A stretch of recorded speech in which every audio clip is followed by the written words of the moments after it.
Адамның намазына жан бітуі үшін, адамның намазы тірі намаз болуы үшін, адам намаз оқыған кезде мына 6 нәрсені орындау керек, намазында 6 нәрсе табылуы керек дейді имамдарымыз. Олар біріншісі худурул қалб. Худурул қалб яғни жүрегіңіздің намазда болуы, ойыңыздың, пікіріңіздің намазда болуы. Бұл бірінші шарт. Екіншісі ат-тафахум, түсіну, ұғыну.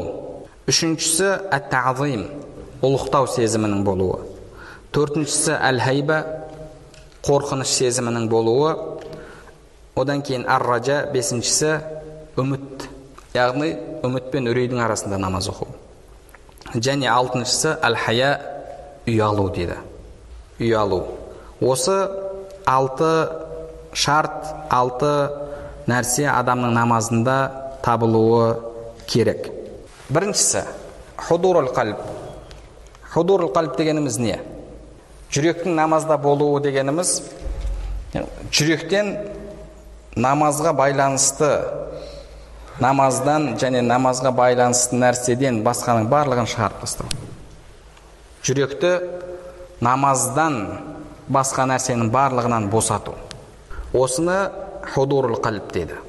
Яғни жүрегіңізде тек қана мен Алланың алдында тұрмын, мен намазда тұрмын, мен Раббыммен сөйлесіп тұрмын деген ғана сезім тұруы керек. Доллар қанша болып кетті, ертең қанша болып кетер екен, бүгін тағы бір 2 теңгеге түсіпті, долларымды сата салсам ба екен, немесе қайтадан көтерілер ме екен деген ойда тұратын болсаңыз, бұл худурул қалб емес. Намаздан кейін шығып бүйте салсам ба екен деген ойда тұрсаңыз, ол худурул қалб емес. Худурул қалб, яғни намаздан басқа барлық нәрсені ұмыту. Бізде такбир тахрима дейді. Такбир тахрима дегеннің мағынасы не? Тахрима яғни харам ету. Харам ету, яғни намаздан басқа нәрсенің барлығын харам ету. Намазға кірдіңіз бе? Сыртқы әрекеттер және ішкі сезімдерде де. Сыртқы әрекеттерде сіз намазда тұрған кезде дүниенің сөзін сөйлей алмайсыз, біреуге жауап бере алмайсыз. Намаздан тыс болған, намазға жат болған ешқандай әрекеттерді жасай алмайсыз. Такбир тахрима, яғни сіз Аллаху акбар деген кезде соның барлығын өзіңізге харам етесіз. Тура сол сияқты ішкі жат сезімдердің, ішкі жат пікірлердің барлығын өзіңізге харам ететін болсаңыз, сол кезде сізде худурул қалб болады. Одан кейін екінші намазыңызға жан беретін нәрсе бұл ат-тафахум, түсіну. Кейде адам намазда тұрады, ойы, сезімінің барлығы намазда. Бірақ ол түсінбейді. Айтып жатқан нәрсесін түсінбейді, естіп тұрған нәрсесін түсінбейді. Мысалы, қанша адамдар бар, умраға барады. Умрада тарауих намазын Меккеде тұрып, сондай бір ерекше сезімде оқиды. Бірақ барып жатқан адамдардың барлығы араб тілін білетін адамдар емес.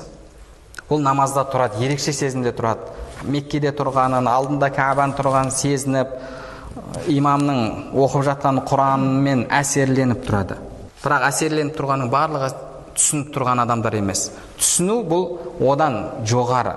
Яғни сезіну керек намазда тұрғаныңызды, сонымен бірге одан кейін екінші түсіну. Қолдан келгенше түсінуге әрекет жасау керек. Түсінуге әрекет жасау керек. Себебі түсінудің өзі тағы да сіздің көбірек хушуъпен оқуыңызға, көбірек ойыңызды, пікіріңізді реттеуге көмектеседі. Одан кейінгі сезім бұл ат-таъзим, ұлықтау. Ұлықтау сезім болуы керек. Яғни біріншісі ойыңыз намазда болуы, екінші түсіну, үшіншісі ұлықтау сезімінің болуы. Жүректің болуы бұл ұлықтау емес, түсіну бұл ұлықтау емес. Мысалы, бір адам өзінің құлына тапсырма беруі мүмкін. Өзінің қолында қызмет жасайтын адамға тапсырма беріп жатады. Тапсырма берген кезде ойының барлығы сол тапсырмада. Өзінің айтып жатқан сөзін түсініп тұрады, бірақ ол алдында тұрған қызметкерін ұлықтап тұрмайды. Ода ұлықтау сезімі жоқ. Яғни ода сол уақытта бір тапсырма беріп жатқан кезде, мысалы, бір маңызды жиналысты өткізіп жатыр басшы қол астындағылармен. Ойының барлығы жиналыста болады. Яғни худурул қалб бар. Айтып жатқан сөзін ұғынып тұр. Ода тафахум, түсіну бар. Бірақ қол астындағы қызметкерлеріне ода тағзим бар ма? Жоқ, тағзим жоқ. Ол оның қол астындағы қызметкерлер. Яғни адамда намаз оқыған кезде тағзим сезім болу керек. Ұлықтау сезімі. Алланың ұлықтығын сезініп тұру. Одан кейінгі адамның сезіну керек болған нәрсе әл-хайба. Хайба бұл сескену, қорқу дегенді білдіреді. Қорқу болғанда да араб тілінде хауф деген, мысалы, хауф деп келеді, хашия деп келеді, хайба деп келеді. Қорқудың түр-түрі бар. Қорқудың түр-түрі бар. Хайба бұл ұлықтаудан, ұлықтық сезімнен, ұлықтау сезімінен шығатын қорқу. Бұл жай қорқу емес. Мысалы, адам қабаған иттен қорқады. Адам жыланнан қорқады. Адам тағы да сондай бір зиян келтіреді деген нәрселерден қорқады. Бірақ оның қорқуы ұлықтау қорқуы емес. Ұлықтау қорқуы емес.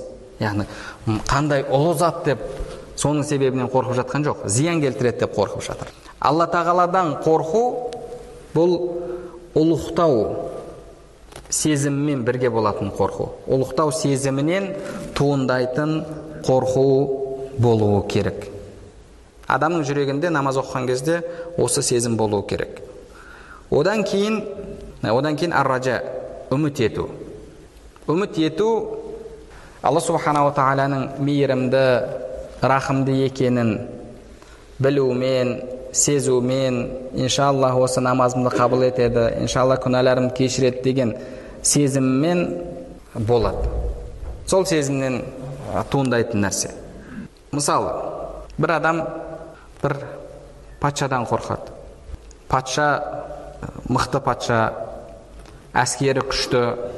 Әлгі адам патшаны ұлы патша деп біледі. Одан қорқады. Бірақ ол патша залым. Залым болған кезде әлгі адамда үміт болмайды. Бұл маған бір жақсылық жасайды, бұның бір пайдасы тиеді ау деген ода үміт болмайды. Үміт бұл Алланы адам ұлықтаған кезде Алланы ұлықтайды, ұлықтаумен бірге Алладан қорқады, қорқумен бірге Алланы жақсы көреді, жақсы көргендіктен Алла тағаладан үміт етеді. Бізде намазда қорқумен бірге, ұлықтаумен бірге үміт болуы керек. Яғни тек қана қорқып, қалшылдап, дірілдеп, үмітсіздікпен оқылмау керек намаз. Адамның жүрегінде тағы үміт деген нәрсе болуы керек. Одан кейін алтыншысы ұялу болуы керек. Ұялу, яғни мен күнәлі, күнәһар пендемін, менің жасаған күнәларым көп, Алла тағала соның барлығын біліп тұр, Алла тағала соның барлығын көріп тұр, періштелер жазып қойды деген жүректе сезім болып, соның себебімен адамда ұялу деген сезім болуы керек. Жүректе Алла субханала тағаладан ұялу болуы